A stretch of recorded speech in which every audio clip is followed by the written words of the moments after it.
Good morning, everyone. I'm Alvin Denny, and today I'll be presenting my research here. So let me share the presentation. Today I'll be presenting my research on fine-tuning neural language models for Latin to English machine translation. This study compares three different approaches to see which one works best for translating this classical language that has shaped Western civilization for over 2000 years. Let me start by explaining why this research matters. We live in a world where machine translation has become incredibly powerful for modern languages. Systems like Google Translate can now achieve near human quality for language pairs like English to French or English to Spanish. But here's the problem: Latin gets left behind. Despite being the foundation of Western legal, scientific, religious, and literary traditions, Latin poses unique challenges that current translation technology struggles with. First, Latin has a complex morphological structure with six grammatical cases. A single Latin word can encode information that requires an entire phrase in English. Secondly, Latin texts span over 2000 years, from classical authors like Cicero to medieval scholastic writings to uh, Renaissance scientific texts. Each period has different vocabulary and style. Third, and most critically, there's a severe shortage of digitized parallel corpora compared to modern languages, and most multilingual models simply weren't trained on enough Latin during their pre-training phase. This creates our research gap. No one has systematically compared whether fine-tuning can bridge this gap, and whether parameter-efficient methods work for languages that were essentially absent from pre-training. Research question and objectives. This brings us to our central research question, which you can see highlighted on the slide. To what extent can fine-tuning contemporary neural language models improve Latin to English translation, quality compared to their base versions, and which architectural approach yield optimal results for this classical language pair? To answer this, I set four specific objectives. First, evaluate API-based fine-tuning using GPT Mini through OpenAI's infrastructure. Second, assess whether parameter-efficient fine-tuning using LoRa can teach Latin to Embrad50, a model with no native Latin support. Third, compare a specialized italic language architecture called Opus-MT against these general-purpose models. And fourth, validate which evaluation metrics actually work for morphologically complex languages like Latin. Our success criteria were straightforward: achieve measurable improvement, identify the optimal approach, and determine reliable evaluation methods. For this study, I used a Grosvenor Latin English translation dataset from Hugging Face, which contains 1,01,371 Latin English parallel sentence pairs. This dataset has excellent coverage because it draws from two major sources. 35% came from the Vulgate Bible, providing religious text, and 65% came from the Loeb Classical Library, covering classical literature. To ensure our training and test data were representative, I implemented a stratified sampling strategy. I categorized sentence by length into four buckets based on token count, and by source domain into religious versus classical text. This created 8 strata total. From this dataset, I allocated 50,000 sampling for training, 5,000 for validation, and 2,028 for testing. The token analysis using tick token showed Latin sentences averaged 45 tokens, while English translations averaged 54 tokens, reflecting how Latin's morphological density packs more meaning into fewer words. Each model required different data formats, as you can see in the four columns of this slide. For GPT Mini, I converted each sample into OpenAI's JSON chat format with system, user, and assistant roles. The system prompt instructed the model to act as an expert Latin to English translation. For Embrad50, I used Hugging Face's standard dataset format with the Embrad50 tokenizer first, using language codes LA for Latin and ENXX for English. For Opus-MT, I used standard source tracker pair with the Marian tokenizer designed for the Italic language family. Methodology overview. Now let me walk you through the experimental pipeline, which you can see in the diagram on the left side of the slide. The methodology followed three phases. In phase 1, data flows from the Hugging Face dataset through sampling and profiling, where it is stratified by length and source, then split into our training, validation, test dataset. In phase 2, we can see the data branches into three parallel paths. The top path shows GPT-4 Mini receiving JSON formatted data for full API fine-tuning over 2 epochs using 11.7 million tokens. The middle path shows Embrad50, a 611 million parameter model receiving Hugging Face pairs and being fine-tuned using LoRa with only 1.3% of parameters trainable. The bottom path shows Opus-MT, a smaller 74 million parameter model specialized for Italic languages, receiving full fine-tuning. In phase 3, all three models converge at interface and evaluation, where I ran parallel translation on 2028 test samples using 50 concurrent workers, then calculated BLUE and Chef metrics. Let me detail each model's configuration. GPT-4 was fine-tuned through OpenAI's API. This model already had some Latin capability from its massive pre-training on internet data. I ran full fine-tuning for 2 epochs, consuming 11.7 million tokens, which took 69 minutes to complete. MRAT 50 presented a different challenge because it has no native Latin support despite having 611 million parameters. I used long rank adaptation or LoRa with rank 16 and alpha 32 strategy targeting the query and value projection layers. This made only 8 million parameters trainable. Roughly 1.3% of the total training ran for 3 epochs on Google Colab G4 GPU. Opus-MT used the Helsinki NLP Opus-MT ticket checkpoint, which was pre-trained on Italic languages including Italian, Spanish and Portuguese, but not Latin directly. With only 74 million parameters, this model received full parameter fine-tuning for 3 epochs, completing in just 47 minutes. In addition, I tested all models on 2028 samples using parallel interface with 50 concurrent workers and beam search with width 4.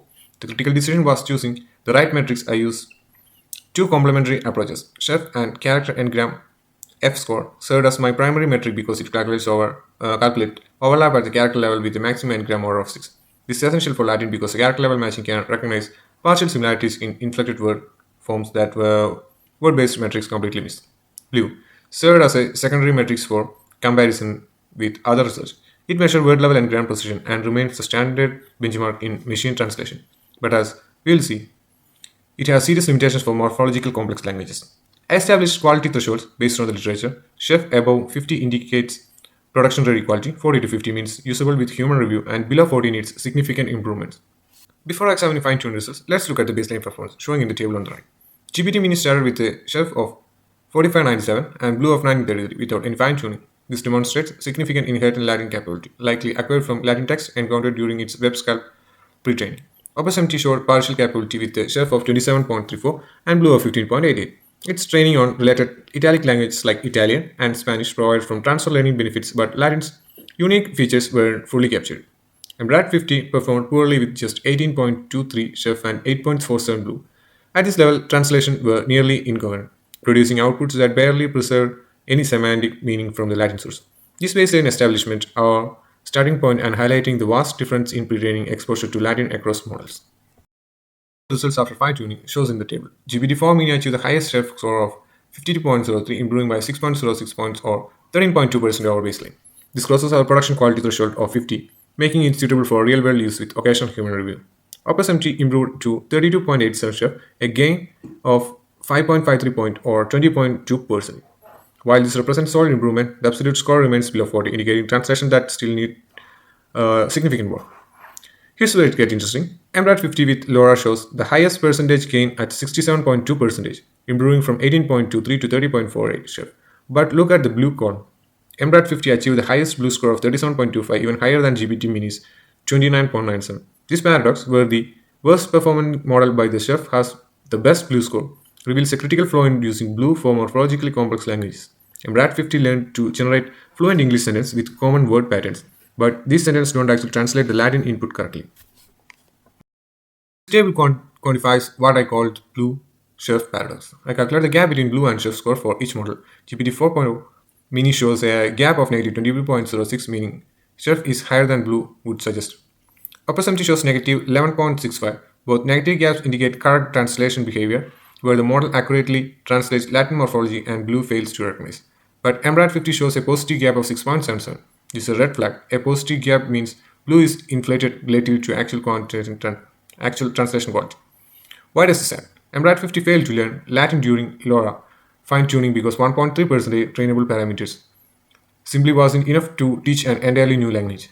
Instead, the model learned to generate plausible sounding English sentences that happen to contain common engrams, boosting blue scores artificially.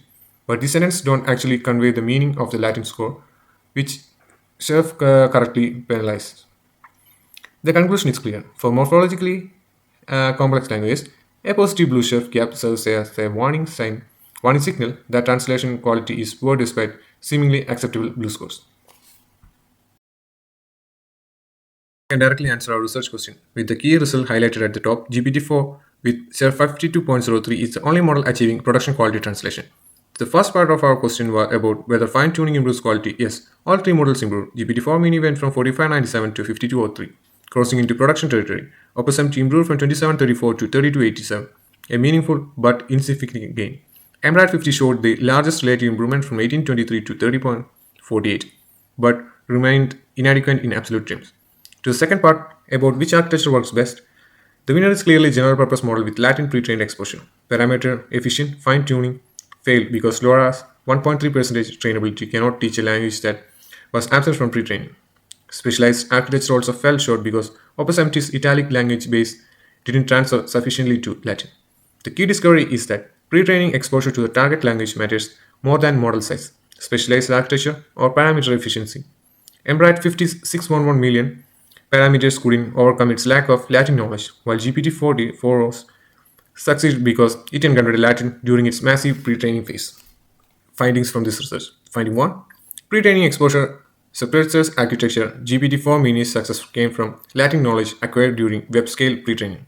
Large models like MRAT 50 cannot compensate for missing language exposure through fine-tuning alone, regardless of their parameter count. Finding 2. Parameter efficient fine-tuning has had hard limits. LoRa's approach of training only 1.3% of parameters works well for adapting models to new tasks within languages they already know. But there appears to be a critical threshold below which this method simply cannot teach new language capabilities. For language absence from pre-training, more substantial adaptation or full fine-tuning is necessary. Finding 3. Evaluation matrix selection is critical for research validity. Blue can produce dangerously misleading results for morphologically complex languages. In our case, Chef correctly identified Embrad's 50's failure with, while Blue showed false success. Researchers working with classical or highly inflected languages should use character-based metrics and watch for positive Blue-Chef gap as quality warning signals. Research limitations. I want to acknowledge several limitations regarding data. While 50,000 training tables is substantial for Latin, it's small by modern machine translation standards. The test set may not fully capture Latin variation across classical, medieval, and Neo-Latin periods. Regarding evolution, I used automated metrics only without human evaluation, which might miss subtle quality difference. Chef capture morphology well, but doesn't fully access semantic accuracy or stylistic appropriateness. Also, this study only examined Latin to English direction, not the reverse. Regarding computation, limited resources prevented excessive hyperparameter optimization for the open source models, and the single T4 GPU environment restricted exploration depth. To conclude, this research makes three key contributions. First, I demonstrated the GPT-4 mini achieves production quality Latin translation with a chef score of 52.03. Second, I provide that pre-training exposure matters more than architecture or parameter efficiency for classical language translation. Third, I established chef as the appropriate primary metric for evaluating morphologically complex languages. For further research, I propose three directions. Multilingual classical models could be pre-trained specifically on Latin, Ancient Greek, Sanskrit, and Classical Arabic, leveraging cross-linguistic similarities. Hybrid architectures could distill GPT-4 minis Latin knowledge into smaller, more accessible open-source models. Context-aware system could adapt translation based on the period and genre of the source text. For practitioners working on Latin digitalization processes, the guidance is clear. Prioritize models with demonstrated Latin pre-training exposure.